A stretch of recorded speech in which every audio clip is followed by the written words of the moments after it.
All right, guys, welcome to the Women's Health Basics webinar. Today, we're going to get down to business with one of my favorite topics. And so, I also would love to thank Women's Fitness Academy for obviously helping to piece this together and share it with their students as well. So, getting down to business, I'll pop this up here so you can see me for anyone who's a bit more visual with someone speaking and presenting. Getting things started, the first thing that I want to do is share that the reason that you're most likely here is because you either know someone who is super low energy, especially our females, no matter how healthy we eat, okay? You know someone who's got super painful periods, irregular, or just no cycle in general. And you know someone who has stubborn fat that won't shift while muscles stay soft and struggle to grow as well. Now, a lot of the times that person that we know ends up being our reflection in the mirror. And despite the abundance of information that is available online these days, which is absolutely fantastic and something we should never take for granted, it does mean that often we can get so overwhelmed with all of the pointers, all of the things that are the right thing to do, to the point where we get analysis paralysis and we do nothing. And so we just sit in this cycle of feeling pretty rubbish all the time. And today I really want to piece together a few things that will help to give you long-lasting energy throughout the day and make it so much easier for you to not feel like you are so dependent on food as your only sort of energy source, and that you can think clearly without 100 coffees in the morning, that you sleep better, that your fat loss results are easier to acquire, and that your muscle building is easier to acquire, periods become less painful, all that sort of a thing. So we want to remember that blood sugar is arguably another one of our vital signs, where it's a real-time pulse of our metabolism. When it's unstable, we've got those energy crashes, okay? Heaven forbid you get a moment after your coffee for 30 minutes at least in the morning, and then the rest of the day, it's a cycle of ebbs and flows, brain fog, and a lack of productivity. Hormones tank, so if you're someone who has noticed with imbalanced hormones, hair loss, or again, struggle losing weight, loss of cycle, all that sort of a thing, all of these are very common, where blood sugar and getting this under control a little bit more is something that can help to be the biggest needle mover, okay? And then, of course, with mood swings and cravings, a big thing with blood sugar, and when it starts to dip below what is considered, what our body and our nervous system considers safe, is we go into this bit of a fight or flight, this panic. So cortisol goes up, and it's like we're running away from a lion, only we're running towards a shop. Like, we need food now or we're going to die. So we're going to get down to business and discuss that a little bit more. But why this matters for you is it's not just about not becoming pre-diabetic. And it's something that I want to note, that if you are a type 1 diabetic or a type 2 diabetic, when it comes to our blood sugar, if you are someone who is not type 1 or type 2, then your body does work pretty well at regulating blood sugar. But pretty well, and I guess what's considered a norm, isn't necessarily always going to be optimal. So we want to make sure that we're having that steady energy all day. We're having happy, healthy cycles. We're building lean, defined muscle, not looking the same year round. And we're finally losing fat without feeling like we're starving ourselves, exhausted, and to no avail if we do lose it, putting it all back on again.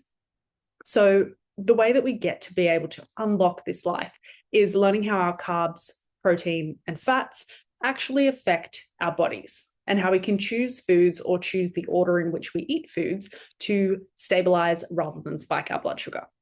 So today is the last day that we find ourselves stuck in that skinny fat, exhausted, hangry loop for good. Okay, so let's get down to business. Now, just kidding, before we get down to business, what I would love for you guys to do is, it makes it so much easier for me to continue creating this sort of content, this sort of education, and making it more readily available for you guys if you can share it. And I get obviously more feedback of people wanting to see more. So with that, if you're watching this now, or if you're watching the replay, I would love, throughout any slides that resonate with you, I would love for you to take a photo and post it up on your stories on Instagram, or if you use anything else, then more than welcome to do that too. But tagging myself and both I Am Strength Academy as well, so that we can continue to help more women, educate more women, and get us all feeling absolutely fucking amazing. Now, let's get down to business. So the first thing that I want to start with is understanding blood sugar and blood sugar metabolism. Now, we can get down to a lot of nitty-gritties, which we definitely will today. But basically what we want to know is that if we are someone who has quite regulated blood sugar, quite normal blood sugar, then what we're going to find is that we're going to consume a meal. Okay, we'll be a little bit hungry before the meal, but nothing crazy. We're going to consume a meal, and then after about 2, 3, 4 hours, gradually we're going to start to feel like, I feel like I could eat again. And what often happens is not that, where we have a meal and 4 hours later, we're like, I'm a little bit hungry. But instead, what happens is we have that first meal, and then it's an hour or two later. And it's like, God, I'm feeling a bit snacky. I'm feeling a bit tired. And then that snacky tired quickly becomes something much more aggressive. Whereas like, okay, I need that coffee now. I cannot focus. I cannot even look at my screen. If I get another email from this person, I'm going to lose it. Okay, and this is where our blood sugar can be dipping. And basically, if we have a look at this little diagram here, okay, we want to remember that our blood sugar ideally should have a gentle rise and then a gentle fall. Okay, but what often happens is, and this can also happen when we consume quite a sugar-dense meal, is we have quite an aggressive rise up. So imagine you're on a roller coaster and you're on the little thing, the seat thing, strapped up, and you're slowly going up the incline. Okay, and it's like you're slowly going up, and it's a really vertical climb up. And so you know exactly what happens when you get to the top of that vertical climb. We end up crashing down harder and faster by means of gravity and momentum. Okay, and so with this, of course, what ends up happening is we don't just crash back down to the ground. We don't just crash back down to level 1. Okay, but we actually crash just below. So we break through the ground and go below what our body considers as a safe blood sugar. And so what happens here, and what's really important to note, is that when we dip into this stage, this is where we get the fatigue, the irritability, we get chaos in our mind, really hard to focus, and we just need something and we need it now. And then you finally do it and you're like, oh, I feel so much better, but only for the next 60 minutes. So what actually happens here when our blood sugar is low, and this is the really fascinating thing, is if you aren't someone with type 1 or type 2 diabetes, is if you wait about 15 or 20 minutes, your liver and your body is so smart, it will actually begin to convert excess energy and usually pull some glycogen from our muscles, from our tissue, and convert that so that we can utilize it for energy. But we've got to wait that 15 or 20 minutes in order for our body to go through that process. And of course, it's those 15 or 20 minutes of, oh my gosh, I'm going to die. I can't focus. I'm so hungry, all that sort of a thing, where we usually end up feeding into this cycle, feeding into this roller coaster for the day, instead of knowing how to properly address it. So we want to basically remember stable blood sugar means steady energy, mood, and focus, whereas the spikes and the crashes, the peaks and the troughs is our cravings, fatigue, irritability, poor recovery, and our hormonal chaos. So when we eat our carbs, it breaks down glucose and pulls sugar into the bloodstream. Our body doesn't like having sugar floating around our bloodstream for too long. So its plan is to start to release insulin, and then from there, shuttle the glucose into our cells for stored energy so we can use it. Now, ideally, if you're doing something like a digestion walk, okay, or ideally, if your blood sugar is quite healthy, most of the excess glycogen is going to go fill up your beautiful muscles. But for us who suffer from blood sugar dysregulation, what often happens is our liver and our fat ends up taking the sugars instead and ends up taking the glucose instead. Now, what happens over time is our liver and our fat, as it starts to fill up, it starts to get fatigued, okay? But we have to look at it this way and look at the extra body fat that we might have on us that we've accumulated from poor digestive habits, poor nutrition habits. And we have to remember that our liver and our body and our pancreas and everything in between that helps to connect and create a synergy, which is our body's functions, instead of letting the glucose move into our vital organs and then starting to really cause some chaos, it chose to shuttle it to fat instead to protect your vital organs.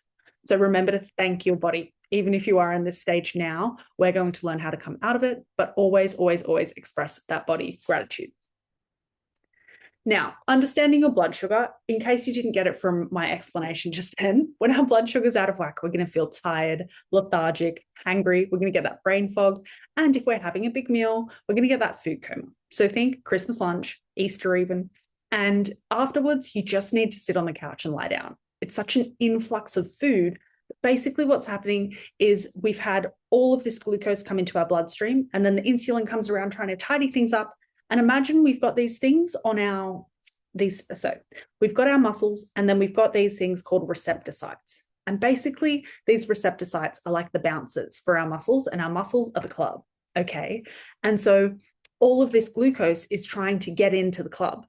But and ideally, insulin helps us to then go through the receptor sites and have the glucose come into the club, okay, into the muscles. But what happens is this line gets overwhelmed. And then all of a sudden, the bouncer is like, listen, there's too many people here. Okay. And so the bouncer starts to slow down how quickly these people are filtering into the club. Okay. Because we're not filtering those people back out. You're not using that glycogen that's in your muscles. And so after a while, okay, the bouncer starts obviously not letting as many people in. So we have to put the extra glucose somewhere else. Okay. So when our blood sugar is elevated, this is when this is all happening. Okay. And this is when we get that sugar high, that energy buzz. Okay. Everything in between. But then after a few hours, what we start to experience is that dip where blood sugar goes below the ground. Okay. And it's that, holy moly, am I going to faint? Am I going to bite someone's head off if I don't get a snack? I need food now. Okay. Now, before we go any further, I do want to clarify there are a few words I'm going to be using that I want to make sure that you understand as you're listening to this. So synergize means to work together, okay? Bioavailability refers to the availability of nutrients that the body can absorb from something that we may be eating. Insulin is basically our body's carbohydrate / blood glucose regulator. A blood sugar crash is that roller coaster going into the ground, okay, below that baseline level. And our blood sugar high is that peak from overconsumption or fast absorbing carbs and sugars. Gastric emptying as well.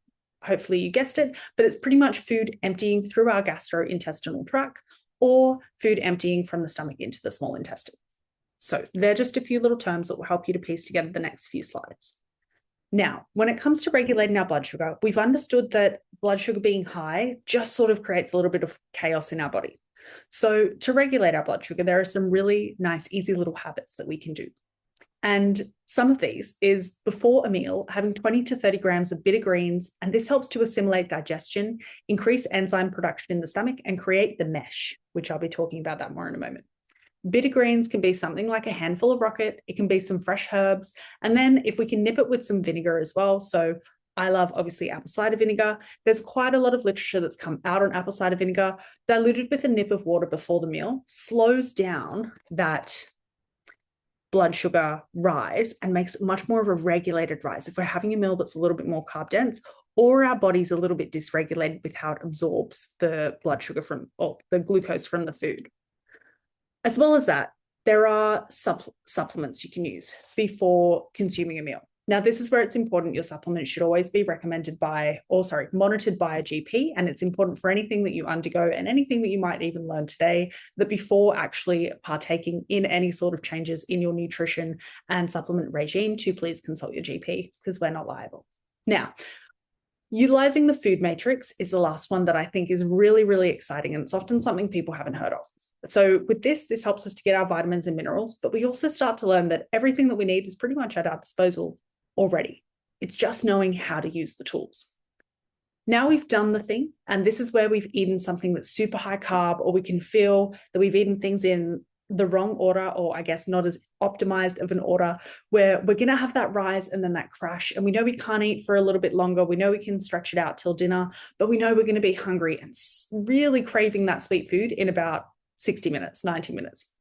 Even just 10 minutes of walking, so our digestion walks, or light calf raises at the desk. This helps because we're activating our muscles to help shuttle the excess glucose into the muscles instead of it rummaging around our body and then being stored as fat. A 10 to 20 minute digestion walk after a meal. Not only does the walking obviously stimulate the muscles so that we can have a better blood sugar response from the meal, but it also helps to aid digestion and decrease bloating from said meal too, if you've had something a little bit funny or just not your usual. And this is where, when it comes to a digestion walk, our GI tract, our gut, acts as a waterfall. So digestion starts in the brain, okay? And this is because our eyes perceive there's food in front of us or there's food being made, okay? And so it starts to, our eyes perceive it. Our brain then tells our body, hey, food's coming. We got to start upping the enzyme production in our tummy so we can properly break it down. Then we get the smell. So we move down from here, the eyes, the nose. We get the smell of the food. And that further starts to make us salivate. So then we've just moved to the mouth. And now the saliva, our mouth microbiome, ends up creating the right environment for us to break down our food properly so we can then absorb all of the nutrients that we're eating from it. And then, of course, comes the chewing. And as you guessed it, we move down into the digestive tract.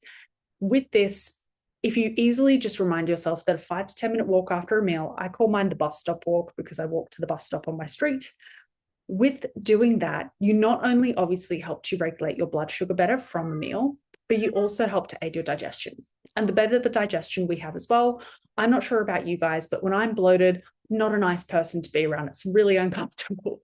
So having little habits and little tools like this can be so, so, so effective for you to get the nutrients from your food and to enjoy eating and then taking those breaks.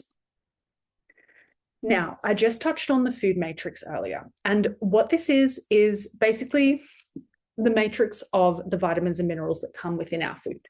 Now, this is something that it's really funny when we have, say, an iron supplement, and it's simply just iron. It's pure iron. We take that. You might have 100% iron. So let's say you absorb, for numbers' sake, 10 grams of iron. So if I say 1 gram, then similar sort of a thing, but say 10 grams of iron is what it says on the packet, but there's nothing else in there but the iron itself in that supplement, in that medication.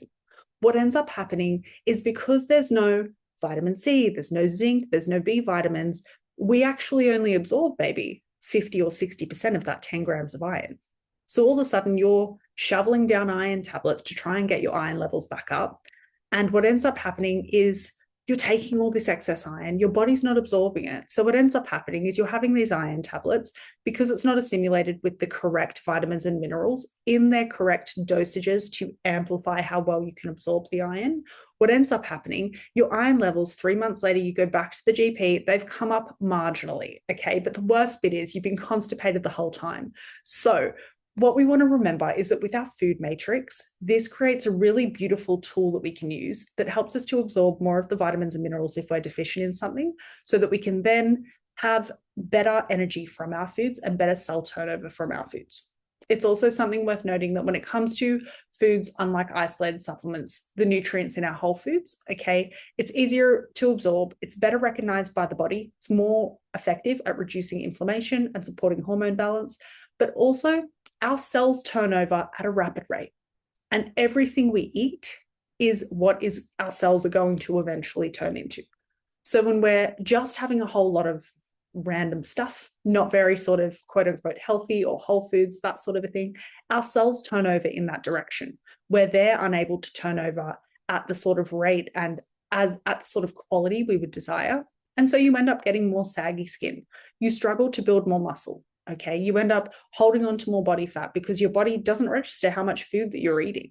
Okay, let alone that, you then start to get the wrinkles, you then start to get the dull skin. And it's like, well, I'm having all of my supplements, like I'm taking all of my things, and I'm hitting my macros.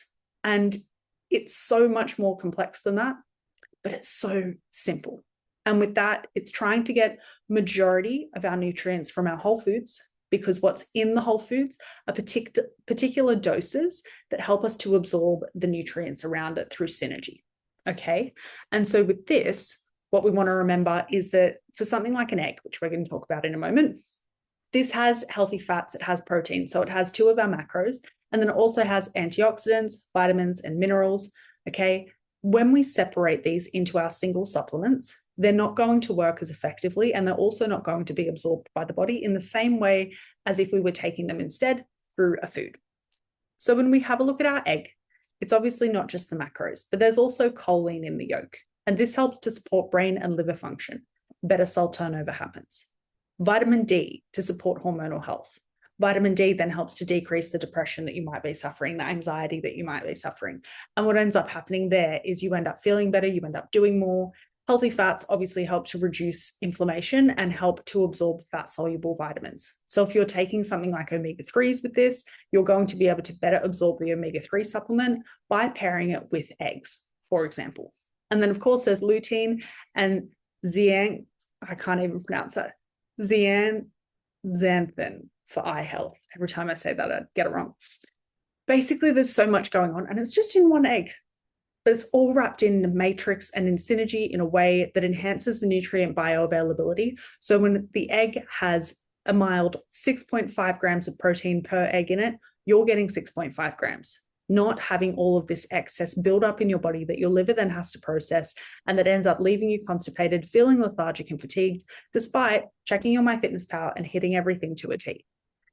So on that note, I also wanted to say that for copper and zinc, which are often zinc is prescribed to females for health, when it comes to having a lot of zinc, this actually depletes our copper. And when it comes to having a lot of copper, for example, this depletes our zinc.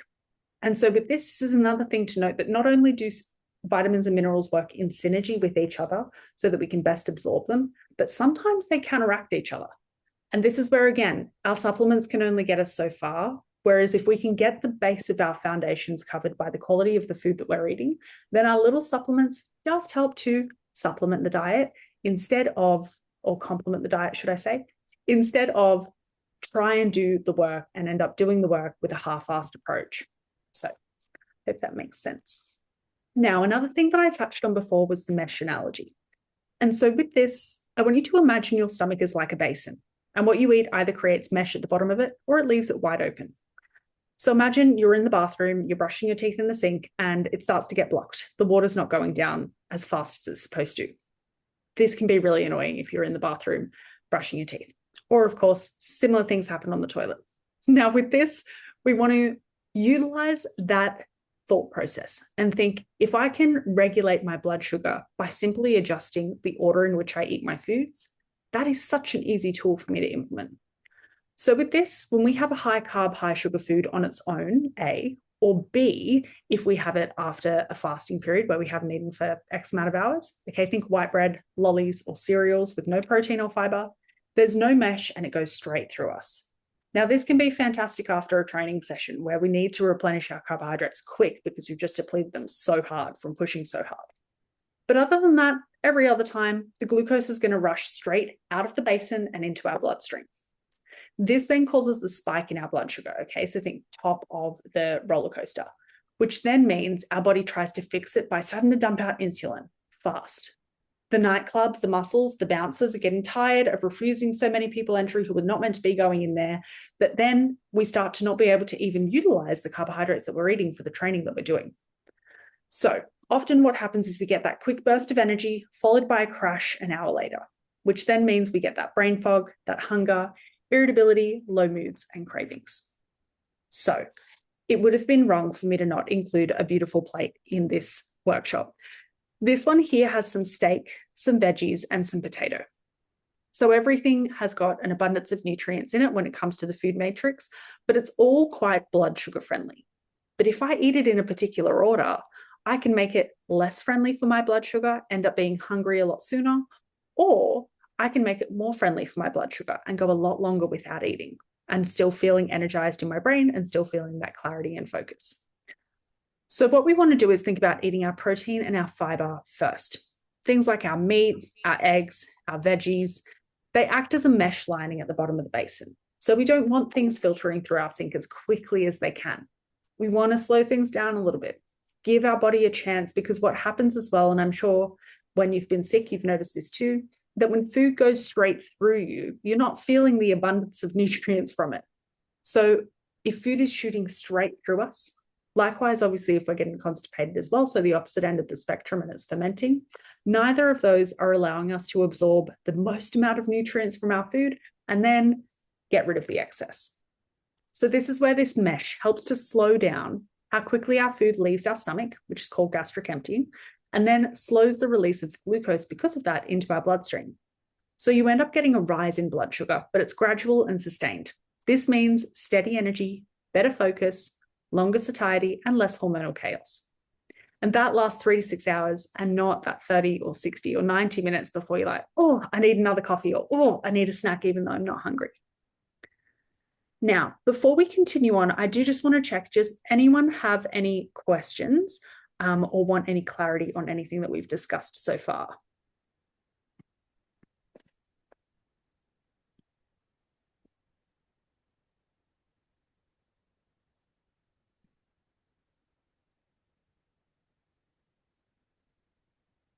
Okay. I'm not sure if I'm being impatient, but I'm going to say that's a no. If anything comes up though, please pop the questions in the chat. I couldn't reach my unmute button, Oh, but it's cool. no. Awesome, awesome. What's your question? No, I don't have one. I was saying there's no questions. Oh, thank you, Cleo. Thanks. That's great. I got it. Cool. All right. There's no questions. We're getting on with it, team. So, what I want to discuss now is fueling our training and fueling our training properly. And this is where, when it comes to blood sugar, it's not as simple as always keeping our blood sugar low, or we're going to have shit training sessions. And if we have shit training sessions, we're never going to be able to create the physique that we want, A. But B, we're never going to be able to create enough muscle, so a big enough nightclub to be able to house more glycogen and allow us more metabolic flexibility with our nutrition overall. So this is where, when it comes to better training, this means better hormones, mood, and results. And so for that, I have a few little recommendations. And if we're clocking 90 minutes to 2 hours before training, we want to think of a simple meal that's 20 grams of protein, 30 to 60 grams of carbs, and 5 grams of fat. Okay. With this could be as easy as oats, protein powder, berries, and nut butter. It could be some rice cakes, some turkey, banana, and a drizzle of tahini, or beef mince would be my preference, with some tahini and honey. With this sort of a thing, basically, we need carbohydrates for anything where we're working above 60% of effort. And this means pretty much all of the training we do in the gym. The reason we need carbohydrates is because we want to top up muscle glycogen, because this means we can lift heavier and train harder. So we want to fill up our muscles with the glucose, because what happens then is our muscles get to contract and push harder. Instead of our body being fatigued, fat doesn't lift more weight. Okay, our organs don't lift more weight, muscles do. And so when it comes to this, if we have zero carbs in the tank, our body, especially if it's not used to utilizing fat stores for training, and especially when we're tapping into that energy system where we're pushing above 60%, this means we're going to be pulling from that energy, that glycogen, from our muscles. And this is where our body is so smart. It converts protein into glycogen and then into glucose and feeds it into the bloodstream so we can get our workout done. And basically, this process is called gluconeogenesis, which serves its purpose when we're in a fast state for a temporary time, if our body's adjusting to utilizing our body fat as energy instead of using the glycogen that's in our muscles. But other than that, when we're trying to train and push our best session, we want to make sure we're topping up our muscle glycogen by having a small carby meal, a little bit of protein, so we're not digesting it in just like that, and a little bit of fat as well. So again, it's not going straight through us. We've got the time. We've got about 90 minutes to digest our food. With this, it helps to stabilize our blood sugar going into our session, so we're not going to have a crash mid-workout. It also gives our brain and our muscles steady fuel, which means better focus and better performance. And then it supports cortisol regulation, which again, we don't want cortisol surging on an empty tank, stress surging on an empty tank, because cortisol is one of those hormones that's catabolic, and it's also a fat storage hormone. So it's important to note that when our cortisol is high and running around, it's like, yeah, you might feel great because you're running on fumes. You go into the bathroom 6 times a day. So you're like, I feel skinny, I feel hot. But at the end of the day, when our cortisol is chronically high, it's catabolic and a fat storage hormone. So we end up storing more body fat around our tummy. We end up having that cortisol face, that water retention. But then, worst of all, in case you didn't hear me say the word catabolic 4 times now, what happens is we end up breaking down our muscle tissue at a faster rate than what we can keep it. So we're surging our cortisol nice and high. We're so stressed running around. And then because we're losing lean tissue, our body then doesn't have the nightclubs getting smaller. So then every time you eat, you've got a much, much, much smaller margin for error when it comes to over consuming carbohydrates and feeding into this cycle of lethargy and low blood sugar, or blood sugar crashing and peaking. So I hope that makes sense. Now, coming into our next one, if we're right before training, so we haven't had a lot of time to digest food, or we didn't want a full meal in our tummy, this is where quick digesting carbs, so a high glycemic index is another word for this pretty much. This is where we want to prioritize these ones. So when we're having food and we're having no fiber, okay, we're going to get that blood sugar response about 10 to 15 minutes after eating these carbs. Whereas when we've got that little bit of protein and fiber, we're going to have about 90 minutes before we're starting to build up and starting to peak, at the top, before we start to come back down on the other side of the mountain. So this is where, if we're about to start our session, we've got about 10, 15 minutes of mobility and activation to get to it, and then we're going to start working on our heavier exercises. This is where quick digesting carbs can be absolutely awesome. And so this is our honey, our dates, and our dried fruit. This gives us a quicker glucose hit. So we've got that faster blood sugar raise. We've got that energy. Okay. Like I said before, when it comes to digestion walks and when it comes to moving our body a little bit after consuming food, this is a natural way to pull our blood sugar back down. So if we've had a big raise in blood sugar, this helps us to bring it back down as our training or our movement. As well as this, with the little bit of carbs, we have to remember, because they fuel our performance, it helps to obviously enhance it, but then it allows us to have longer sessions. So instead of what usually happens if you're fasting and you train, what usually happens is at about that 40-45 minute mark, you're like, I'm a bit disinterested. I'm starting to feel a bit weak. Gym's too busy. Don't like it here. Don't want to be here anymore.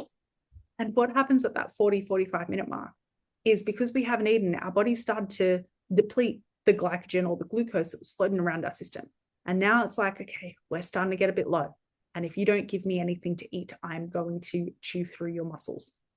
So with that, we have our little bit of carbs in right before our workout, and that helps to buffer cortisol in these high stress sessions. So this is where, because we're utilizing fresh energy instead of having to pull from our body stores, okay, this helps to keep our hormones happy, which then, because cortisol is not raising through the roof in our session and staying high after the session where our muscles are actually in their recovery state, if cortisol is high, they're going to struggle to recover. But if we can bring it back down, then this, or stop it from getting as high in general, or have it be able to bring itself back down faster, we're then not going to be in that catabolic state anymore. We're going to be in that anabolic state. And the training session we just did is going to be helping us to retain beautiful lean tissue. And then if there's any extra calories burnt, that's just going to come off body fat. So this is going to be particularly helpful, our extra carbs in training, during our early follicular or luteal phase, where the energy levels may dip. So this is where, when we're in our luteal phase, the second part of our cycle, we can tend to use our body wants a little bit more carbohydrates. With progesterone starting to elevate, what ends up happening is we need these carbohydrates to regulate and pull our cortisol down. But what often happens is we end up in the second part of our cycle, we get all these little silly cravings, and we end up not thinking with our head screwed on properly, where it's like, okay, how can I make sure I'm nourishing my body enough, getting some good carbohydrates in to keep my cortisol regulated, but then also remembering that, hey, if I'm just having heaps of the sugary sweet stuff that I'm craving right now, I'm just feeding into a cycle that over the long term is going to impact my cortisol levels, my stress levels, my ability to lose body fat, have nice periods, and obviously build muscle. So here's me eating rice cake with honey. Now, this is where carb support mid-session is absolutely awesome. So here at I Am Strength, we really love Sultana Strength. And every client who has taken sultanas to the gym will probably be laughing right now or smiling. But basically with sultanas, they're just so good. With carbs mid-session, this is where, so like I said before, we get to that 40-45 minute mark, and it's like, okay, I didn't have that many carbs before my session, or I ate breakfast a little bit later, that sort of a thing. I'm starting to have a little bit of a dip in my energy, but I've still got another 15 minutes of my session that I need to push. Okay, because if I'm just flopping around and just dusting weights off, then that part of the session is not productive. I may as well not be there. I'm just extending the amount of time that stress is high on my body instead of allowing the recovery process to start, the muscle to be built, the nervous system to regulate, and the fat to be lost. So this is where our carbs mid-session are awesome.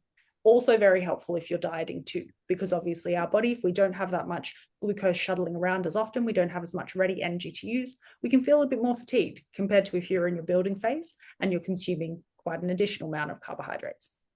So with this, we love our sultanas, okay, honey in water, which I often make on a Saturday morning, especially because it's a little bit cold at the moment. I often make a little hot chocolate, and in that hot chocolate, I have collagen powder, so a little bit of protein. I have a little bit of butter to slow down the absorption of the glucose into my bloodstream, but then I pop some honey in there because I still need that glucose trickling through so that I can have a good session.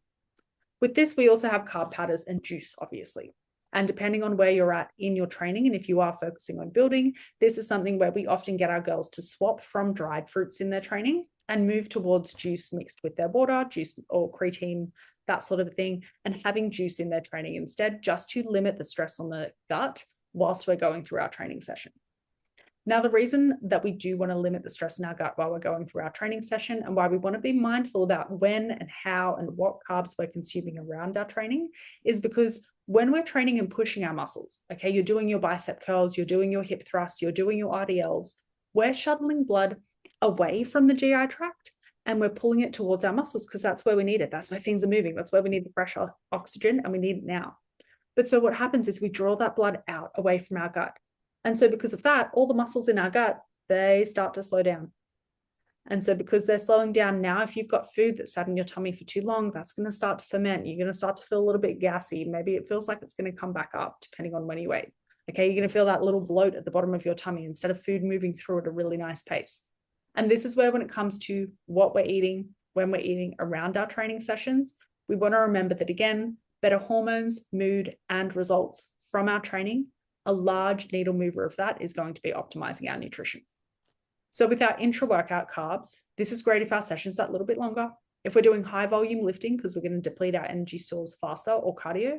And again, if you're in a fat loss phase and we need that trickle of carbs throughout the day, especially around your training time where you're going to be feeling most depleted. This helps to prevent our mid-session energy crashes. It also helps to prevent the muscle breakdown. So again, when cortisol is peaking in our session because we're stressed, we're pushing a heavy weight, that's quite productive. What's not productive is the cortisol staying high after. When our muscles are broken down, they're trying to repair. And instead, we've got all this cortisol running around through our body saying, bah, I'm not going to let you repair yourself now. Bah, I'm going to hit you when you're down. Okay. So the flat, drained feeling midway through your workout, that's also something where if we have a little bit of juice, if we have a little bit of honey, it can go a long way. We want to remember, we want to keep our blood sugar consistent so that we can finish our workouts as strong as we started. So if you haven't gathered, our carbohydrates are amazing and they don't need to be avoided, especially around training. So this is where, when it comes to optimizing our blood sugar, you can see it's not as simple as keep it down, keep it down, keep it down.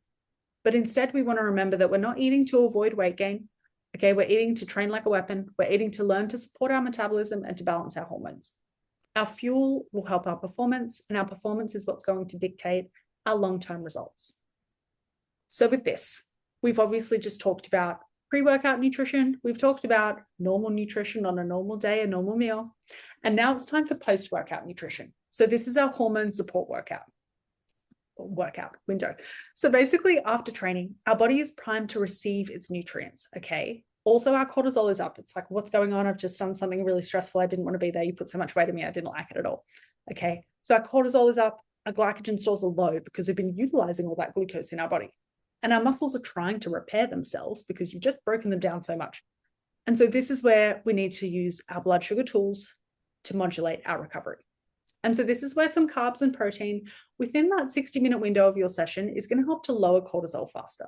Okay, so we can start building our muscles sooner. Okay, we can start recovering faster.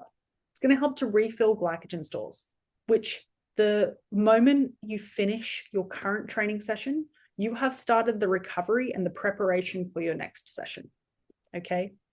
We also, if we've got more muscle, we've got a bigger night club. Okay. We've got more insulin sensitivity, which means we're able to let more people into the club because it's a bigger club. Okay. And then I say that like I go clubbing. Then we obviously reduce fatigue, improve mood, and help to support our cycle by, again, modulating that cortisol a little bit faster after the training session. So common blood sugar conditions that you might know, you may have seen before, you may know a woman who has it, or you may have one of these as well. Let's go through them. So of course, with type 2 diabetes, this is impaired blood sugar regulation. So this is where over a long enough time, you've had shitty blood sugar habits, where now it's developed into a little bit of an autoimmune condition.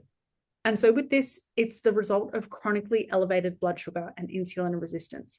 So it's become increasingly difficult for your bouncers at the nightclub to get everyone in time. So what happens is we've got all this sugar going around our body and it's starting to erode our body. So then what ends up happening is, over time of these poor nutrition habits where we're eating more processed foods with less fiber, less nutrients in them, we're not really utilizing the food matrix, and instead we're just eating for that convenience. Okay. Over time, pair this with high cortisol, high stress, and irregular eating patterns over time. So we have that peak, we can access food, and then we have that peak, we can't access food. So we get coffee, all that sort of a thing. All this chaos then starts to drift us into pre-diabetic and obviously diabetic territory.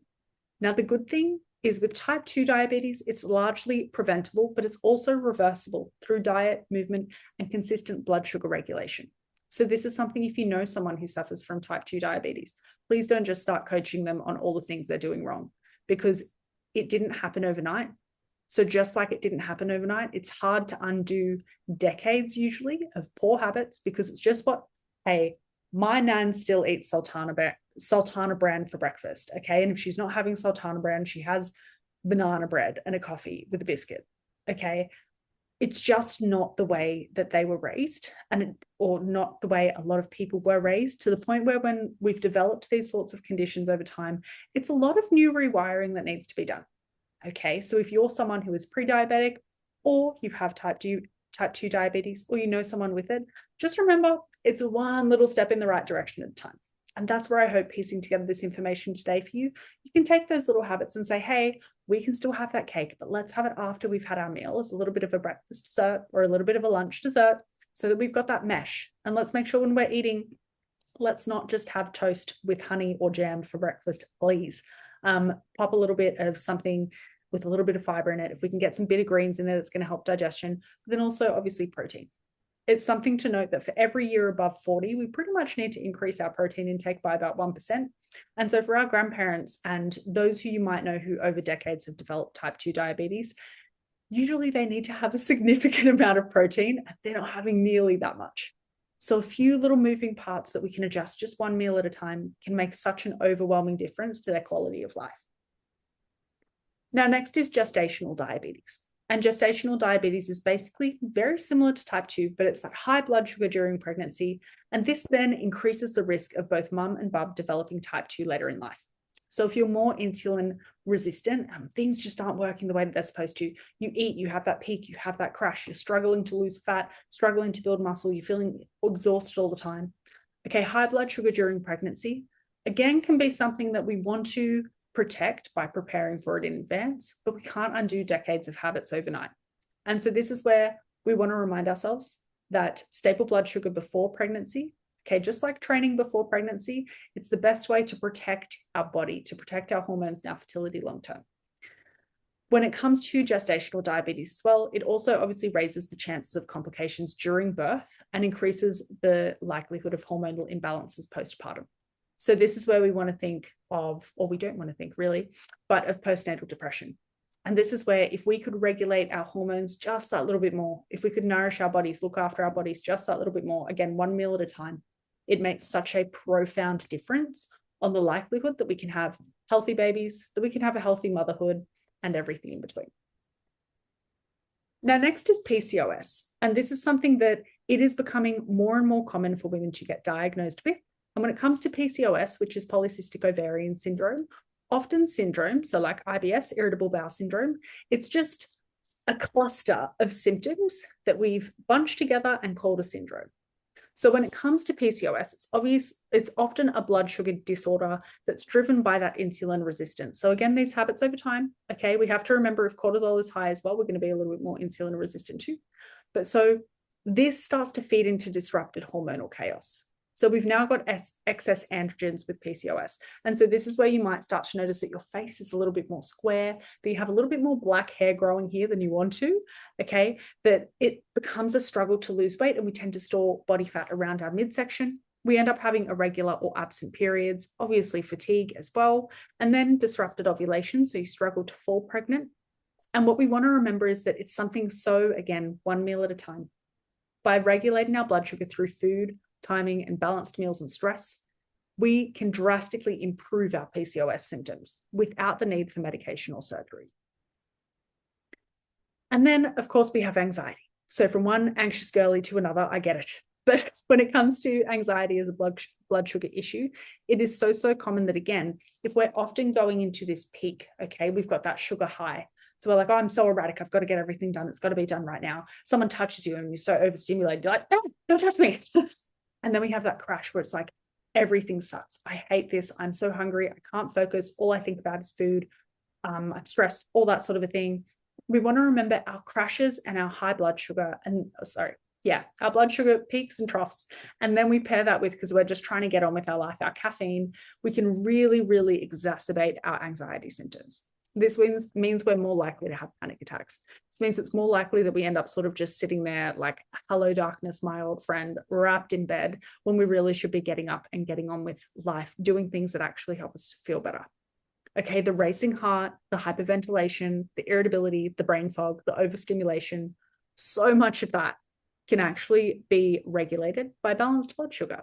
And of course, balanced blood sugar, it obviously helps to regulate our cortisol levels, our stress. But this helps to reduce the stress that is burdened on the nervous system, where then what ends up happening is we have alarm bells that start going off and make that anxiety worse. So if you haven't guessed by now, blood sugar is the queen maker. And this is where when our blood sugar is all over the place, our moods will be too, our hormones will be too. With period pain, PMS, cravings, anxiety, and fatigue, they're all symptoms of blood sugar that has been ignored for too long and then has started to sort of run its own show. So we want to try and make things better, again, one meal at a time, knowing that more often than not, it's usually an excess of sugar that we're eating, especially at the moment. We're in an abundant society. If you are listening or watching this on any sort of laptop or phone, like a screen, you are so wealthy and abundant. And with that, that also means that you're probably close to a shop that has a lot of lollies and a lot of excess sugar in it and has a lot of easy to access things, a lot of convenient things too. So when it comes to this, it's often just, again, convenience. There's no such thing as a free lunch. So with that, it's usually, again, not just a matter of weeks of poor habits, but it's months, years, and potentially even decades that have started to erode your body systems and down-regulate them, where now we want to rejig things and bring them back in order. So high impact, low BS, which is low blood sugar, habits that helps change the game. So we want to remember our protein is so important. We don't need to have an excess amount. We don't need to have something crazy in the day. In fact, when we do consume a lot of protein, this can also actually raise our insulin levels that little bit higher. But basically, we do want to think we need that protein each meal. Okay, it's going to help to stabilize our glucose overall, having our regular amount, again, not an excessive amount. It's going to help to keep cravings away, and it's going to help to build lean tissue, which is our metabolic goal. We want to remember, if we've got stronger nightclubs, okay, that's a lot better than a weak nightclub and all these people congregating outside, okay? Walking after we eat.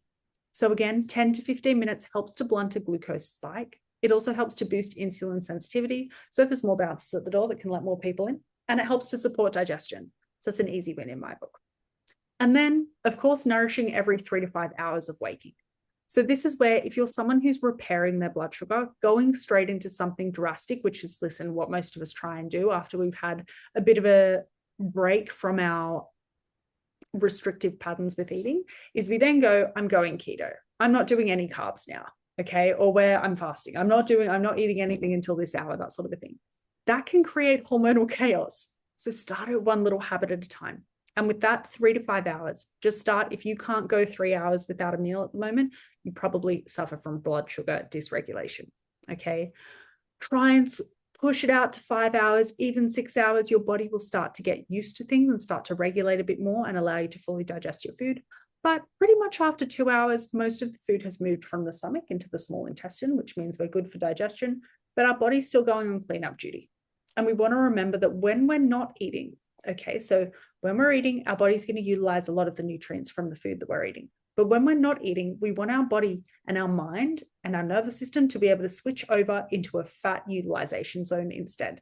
Because what often happens is once we're in that sugar utilization zone, we've eaten something, that sugar's rushing around, and then we start to have a little bit of a dip.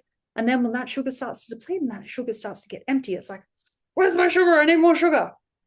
Instead, if our body's able to metabolically switch from, obviously, sugar burning system into more of a fat burning system, or again, fat utilization zone, we're going to be able to practice taking longer times without eating and not feeling dysregulated, not feeling tired, not feeling lethargic or fatigued, but just being able to get on. And then when it's time to sit down, being able to enjoy a proper meal, instead of trying to space out your meals throughout the day with 6 or 7 small meals, constantly eating, constantly cleaning, but then as well as that, really not giving your gut a break to start to thrive. Then, of course, we have sleep. And this is where one crappy night of sleep helps us to, or I guess, takes away the help that would help us to regulate our blood sugar. And so with that, we want to remember that one poor night of sleep means cortisol is going to be higher the next day. Insulin resistance is going to be up. Okay, so we're not going to be able to let as many people into the club, which means there's going to be more people congregating, graffitiing outside. And then blood sugar chaos. We've got that cravings and everything in between. Sleep gets to be our reset button. And we really like at I Am Strength to have a minimum of 7.5 hours of uninterrupted sleep per night. If we can get close to that 9 hours, you've got a very happy coach on your hands. But of course, life gets in the way sometimes, but we want to practice those good sleep habits because they help to be one of, again, the biggest needle movers for our transformation and our progress. Now, we've then got ditching the naked carbs. So remember the time our naked carbs are good, okay, is really close to our training window. Okay, fruit alone or toast by itself, we want to pair our carbs with a little bit of protein, fiber, or fat, and this is going to help to act as our mesh magic. We've then got training, which obviously helps to create muscle. And the more muscle we have, the more glucose that we can house in our muscles and be nice, strong, and lean instead of being just always fatigued, always sort of feeling retained like a bit of a water buffalo and holding on to a lot of excess body fat that's stubborn to lose. We want to remember that muscle is the best glucose sponge. But when it comes to training, of course, just like blood sugar being high, just like it being low, okay, too much of anything is not good. Too much water, you drown. So with this, too much stress from our training means more cortisol, more blood sugar issues. So train smart, but not manic, okay? And then, of course, there's a lot of information that's been in this workshop. So it can feel like, you know, you've almost got one thing down pat and it's like, but you're doing this wrong because you've been overdoing this too much. And so I want to remind you that you don't need to be perfect. You just need to be consistent. And every time we help to regulate our blood sugar, we're helping to signal safety back to our body. And that's what brings our hormones back home and into balance. So we've got stress, sleep, and sugar, which is the blood sugar trifecta. So stress, we've talked about this a lot already. It's more than a feeling. It's going to be a biochemical signal, okay?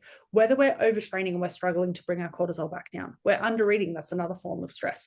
We've received an email that we didn't want to receive, okay? Or we're trying to pursue this work goal and we're go with it, okay? Or emotional stuff, okay? Which with that, it's, are you fighting with a person that you live with? Are you fighting with a loved one? Are you going through a divorce? Are you just going, have you got, like, there's so much going on that our body will release cortisol by means to prepare us for us to go. So what it does is cortisol raises blood sugar. Okay, so it helps to bring glucose into the system. If you haven't got any, we're going to bring some into the system really nice and quick, okay, so that you can run away from the lion. And this was helpful in the wild, but it's really not helpful when, in terms of being stressed, we're angry at an email. Okay, we're angry at a spouse. We're angry because we didn't sleep well and it's a training day today and we've trained and the session sucked, okay? When cortisol's high all the time, we have to remember when we're being a huge stress head, it only keeps our blood sugar high, okay? And then again, with so many people coming around the club, trying to get into the club, insulin resistance kicks in. The bouncers say, I'm not letting anyone else in, okay? And when that kicks in, fatigue, cravings, and hormonal chaos follow. So with that, it means that's our stress. With our sleep, even one bad night of sleep reduces our insulin sensitivity the next day. Also, if there's any alcohol involved, that also reduces your insulin sensitivity the next day. So how many members we can pull into our nightclub, okay, into our muscles for us to use and repair. So when our body doesn't handle its carbohydrates as well, we end up craving sugar, we feel flat, and our hunger hormones start to go wild. So it's a big cycle. We get less sleep, we get high cortisol. We get high cortisol, we get more blood sugar. We get more blood sugar, we then have more blood sugar crashes and we get more cravings. And then with all this stress going around, we're in this catabolic state, we're chewing through our muscle, but we're also creating more inflammation in the body. And often what you'll find is disease, if we break it down, it's like dis-ease. We're at a state of a lack of ease in our body. And it's often, again, not overnight, but usually by years or decades of stress, and really just being like, you know what, I'll sleep when I'm dead. But we want to remember sleep is our free nightly reset button. Appreciate it, value it, and use it. Now, I would be so wrong if I didn't address my mamas as well. So when it comes to nights that aren't always peaceful, because mum life, here's our reminder, is that now we know our blood sugar is not going to be the best the next day. We can still set ourselves up for success. Okay, it's like, okay, I know I'm going to be craving that sweet sort of muffin that's there next to my coffee and wanting to buy that today because I'm so tired and I just need that little bit of energy and I know that's going to give me the energy. We know that craving is going to be coming first thing. So it's like, okay, we know we're going to be feeling that little bit more stressed and agitated and overstimulated. So if instead we can be like, okay, I got to practice my blood sugar habits. What's first? I'm going to have a little bit of bitter greens with my breakfast. I'm going to have a savory breakfast. I'm going to have some eggs and toast. I'm going to make sure I eat some of my eggs and my greens first. Okay, have a nip of apple cider vinegar as well. And then after my toast, I'm going to maybe have half that muffin. Okay. Or if I'm training that day, it's like, cool, I'm going to train. I'm going to have a little bit of carbs pre-training or my meal pre-training, my breakfast pre-training. But then right after, when my glycogen stores are depleted, that's when I'm going to have that muffin. Okay, so we have to remember that when sleep is short, our body obviously handles its carbs less efficiently. So we don't want to be silly feeding into all the cravings that we're feeling overpower us. We want to know it's going to be normal to crave sugar and quick energy, and that we're going to feel more wired and tired. And that is from higher cortisol and not from us doing anything right or wrong. So it's not failure, it's psychology. And so with that, we want to focus on the best quality of sleep we can get, even if it's broken. And this usually means with your bubs in the night, keeping lights down to red or low lights. We love salt lamps. And then as well as that, making sure that when it comes to waking up in the night, you're not scrolling on your phone while you're breastfeeding. Okay. You don't have bright lights. And if anything, you've hopefully got a pair of blue light glasses as well. Okay. Keeping lights nice and low before bed so that everyone starts to get tired in the house at the same time. Okay. And then we want to remember to be kind to ourselves the next day. We can't expect peak performance if we're not recovering in our peak like an athlete. And that's okay.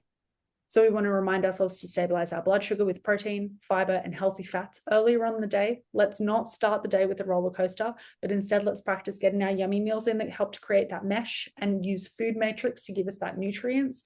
And then we have that nice treat that we want is going to make us feel a little bit better. And of course, getting sunlight in the morning helps to reset our circadian rhythms and also helps to regulate your baby's circadian rhythms. So it's a matter of getting 10 to 15 minutes of sunlight in the eyes, not directly staring at the sun, but trying to get yourself out in that early hour of the morning or as soon as you can to help to regulate your body's system so that you can get a better night's sleep. Now, the way that this works is something called circadian biology. And gosh, the tangents I go in. With circadian biology and viewing sunlight early in the morning, this starts a chemical process in our body that when our sun perceives the sunlight in the morning, it then sends a signal to our brain that, hey, in about 14 hours, okay, we're going to want to start to bring cortisol up right now. So we've got the energy because the day's starting. But in about 14 hours, we're going to slow things down. And I want you to start producing some melatonin in about 14 hours. So what happens when we try and catch up on sleep and we have a late start and we wake up a little bit later or we toss and turn at home, pottering around doing stuff and we don't get out until lunchtime, we can delay that. And then what ends up happening is, of course, we get out at lunchtime, the day starts, and because we got out at, say, 11, then 14 hours after 11, okay, we're pushing midnight. All of a sudden, you can see the way that our circadian rhythm starts to unravel. We start to have more broken sleep into the night, and we start to struggle to get our bodies to relax. And of course, when we're not relaxed, our babies feel that as well. So remind yourself there's all these little tools and hacks, and it's not to do every single thing and throw the kitchen sink at it if you are unable to, because that's really stressful, and we want to keep our cortisol regulated. But it's reminding yourself that you're not lazy or off track. Your body is doing its best, and your job is to support your body, not to punish it. So finally, we have the blood sugar and we have our sugar. So if you haven't gathered by now, what you eat directly affects your blood sugar and either helps to regulate it or disrupt it and dysregulate it. So every bite you eat encourages that cell turnover, either in a good way or a negative way. And so it tells our body something, where a protein and fiber-rich meal is going to help to regulate our blood sugar, but a sugary snack or naked carbs is going to spike it like that roller coaster and then crash it below ground after. So we want to stack our habits so that they work with our physiology, not against it. And this is how we help to support our cycle and get off that roller coaster.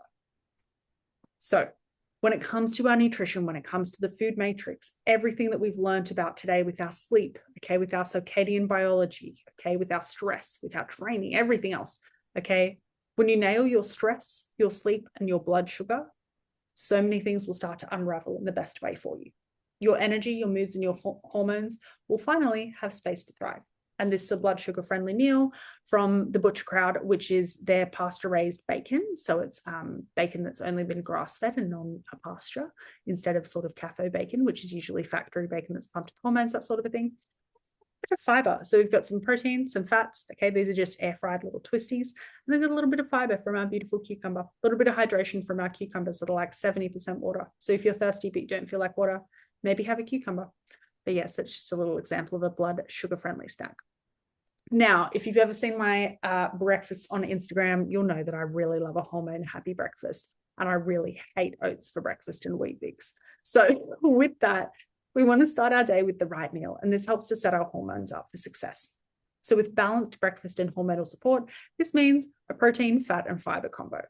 So we're thinking eggs with avocado and a side of greens, okay? We're avoiding the blood sugar spikes first thing in the morning, and we're eating foods in a little bit of an order. So what you'll notice in my bowl here, I've got my eggies, I've got my avocado, I got my veg, but then I've got some yummy red rice under there. Okay, and so what I'll do, and I do this pretty much every meal, is I will eat everything first and save my carbs for last, because I've created the mesh. I'm not only going to be digesting my food well because I've got my fiber and my eggs, which everything's slowing things down just enough for me to absorb all the beautiful nutrients. But then by the time the carbs start to empty into the small intestine and the blood sugar starts to pick up that little bit more aggressively, it's usually going to be about 90 minutes to 2 hours after my meal that I'm starting to have that rise. I'm starting to get more energy, where a lot of people are starting to come back down, if not already crashed through the ground after about 60 to 90 minutes of eating. My energy's only just really hitting its peak after about 2.5 hours, which is absolutely awesome. And so my tip is to prepare simple, nutritious breakfasts. I like to have staples. So if I'm not having eggs, I'm having beef mince. If I'm not having beef mince, I'm having sardines. If I'm not having avocado, I'm having goat's cheese. If I'm not having goat's cheese, I'm having butter. I love butter. And then I always love a little bit of veg, okay? 100 grams to sometimes 200 or 300, depending on what else is on the plate. And then, of course, last is my carb. I love a good sourdough bread, and then I also love my rice too. And then for lunch and that sort of a thing, just because of how my body responds to it, lunch is where I will be able to tolerate more pasta. Whereas I find having pasta earlier in the day, leftovers, that sort of a thing, I tend to feel much more hungry much sooner. And this is where the glycemic index of food, which isn't something we've discussed too much today, but the speed in which our body registers that we're getting blood sugar, basically. So having that energy rise and that crash. This is where sometimes, depending on your genetics and depending on your gut microbiome makeup, you might not tolerate rice that well. And you might not tolerate fruit that well. Even if you've created a little bit of a mesh, you might get that rise and that fall so much quicker than someone else. And this is where finding your staples and getting really used to them, and then applying our little tools. Like, okay, I've created the mesh. Now I'm going to have my fruit. Okay, or I've created the mesh. Now I'm going to have my little snacky snack. Okay, my dried fruits, that sort of a thing. This is where it's creating the right systems for you. And so a simple, nutritious breakfast staple, we love savory breakfasts. The only time, and it is before I want to move on from hormone happy breakfast, the only time that I will really encourage oats or wheat bix is for breakfast, overnight wheat bix, that sort of a thing, is if you are someone who is struggling to hit your calories. So we need to sort of create a little bit of hunger happening after a meal. And it's something that when it comes to eating disorders, this is where telling someone that foods are good and bad, because hopefully you're getting this, that there's just foods that have a higher investment, and then there's foods that are probably not doing too much for you physically, but mentally you might enjoy them, have them as the dessert, that sort of a thing. But when it comes to creating food restrictions and food rules, this is where, as much as I loathe giving people oats or wheat bix on their meal plans, I understand there's a place and there's a joy that comes with eating particular foods. And sometimes we need to practice that joy with food to heal our relationship with food. So just like every single other tool I've given you today, too much of pretty much anything can cause some issues. So it's never a black and white approach. It's always something that you want to take into consideration the individual at hand. So blood sugar friendly snacks for hormonal balance include those snacks that focus on protein or fat. They're easy to digest, okay, and they're not flooding our bloodstream with glucose. So let's think beef jerky or smoked salmon, some boiled eggs and hummus, some Greek yogurt and berries, some protein, some fat, some fiber, not YoPro or Chobani, but full fat Greek yogurt. And then protein balls as well, which we can make those as carby dense. We can put lots of dates and honey in them, or we can make them a lot more fat dense, much more peanut butter based, okay, or nut butter based. Then we've got our mixed nuts or our trail mix as well. So this is where if you're on the go, you need something little. Nuts are a great source of fat, which is obviously fantastic in only ever so slightly the glucose rise that we have in our bloods when we have a fat, like just fat on its own, if it's a little snack. It's so subtle. Our body's useless at trying to convert that energy. So with that, a little bit of fats, if you need to tie yourself over because you're recovering your blood sugar and you just need a little snack, okay, 15, 20 to 30 grams of nuts can also be a great option. So these help to keep your nervous system calm, these snacks. We're not elevating blood sugar by any means, and we're trying to keep our brain sharp. So when it comes to that afternoon slump and we get that desire, those cravings start to come in, we want to first make sure, how have I set my day up for this? And then we want to be like, okay, I know dinner's in 2 and a bit hours. I know I'm going to be stuck at my computer. So there's absolutely no point in me having a huge carby meal only to sit here and be working on the computer, be in meetings, not moving around too much, when I'm just going to be creating this circulation and this energy rush that then ends up being a crash 60 to 90 minutes later. So we just want something to tie us over when it comes to our little snacks. So key takeaways to remember is blood sugar is your body's real-time health signal. Stable blood sugar means we get stable energy, mood, and hormones. And then food choice matters more than calories alone. So this means pairing our carbs with protein and fat so that we can regulate our spikes, and then prioritizing low GI foods and nutrient-dense foods. We want to remember that lifestyle impacts blood sugar too. So this means poor sleep and high stress, and with that raise in cortisol, that spike in blood sugar, we want to practice instead chilling the F out and regulating, understanding, and treating ourselves with a bit more kindness if we haven't done one of the habits, or if we know we've done the complete opposite. And then, of course, with movement, sunlight, and balanced meals, this also helps to regulate our body and regulate our nervous system, our cortisol, and then, of course, our digestion too. So with this, it helps to keep us nice and stable.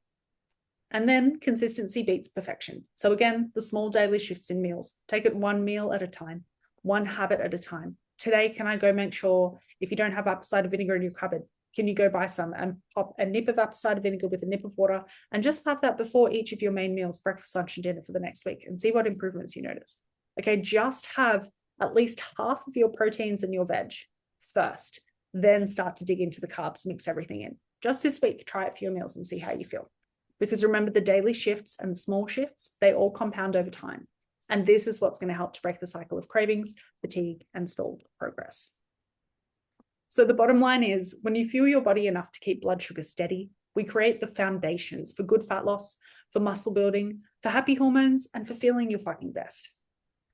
Now, I would love if there's anything that resonated with you or anything that really stood out, send the recording. I'm going to send this recording out to everyone who jumped on today, and of course, everyone who had registered as well, who may be already waiting for the recording.